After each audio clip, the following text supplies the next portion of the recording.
पाटाकडील तालीम मंडळ आणि डॉक्टर डी.वाय. पाटील ग्रुप यांच्या संयुक्त विद्यमानं सतेज चषक वरिष्ठ गट फुटबॉल स्पर्धा छत्रपती शाहू स्टेडियमवर सुरू आहेत. या स्पर्धेत आज पाटाकडील तालीम मंडळ आणि संध्यामठ तरुण मंडळ यांच्यात सामना झाला.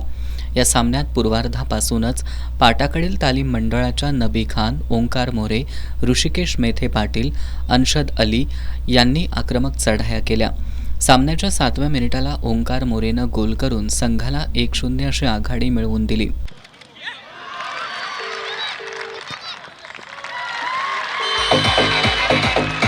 त्यापाठोपाठ अनशद अलीच्या पासवर ऋषिकेश मेथे पाटीलनं 24व्या मिनिटाला गोल करून 2-0 अशी आघाडी मिळवली.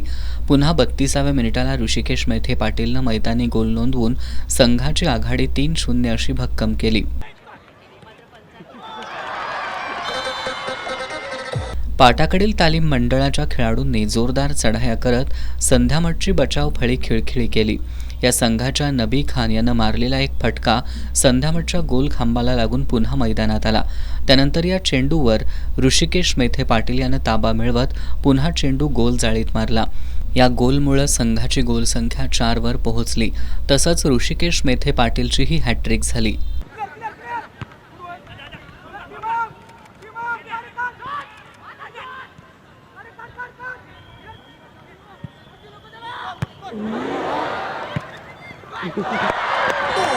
संध्यामठ तरुण मंडळाला मध्यंतरापर्यंत एकही गोल नोंदवता आला नाही.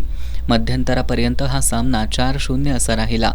उत्तरार्धातही पाटाकडील तालीम मंडळानं आपली आक्रमकता कायम ठेवली. यावेळी ओंकार मोरेनं गोलच्या 2 सोप्या संधी गमावल्या.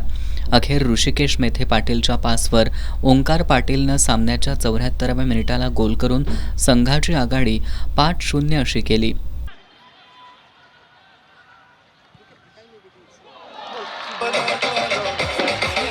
या सामन्यात वेळेत संध्यामठ संघाला आपलं खातं खोलता आलं नाही.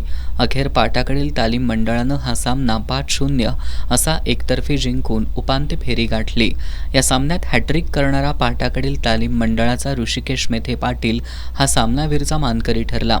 उद्या खंडोबा तालीम मंडळ विरुद्ध वेताळमाळ तालीम मंडळ यांच्यात दुपारी 4 वाजता सामना होणार आहे.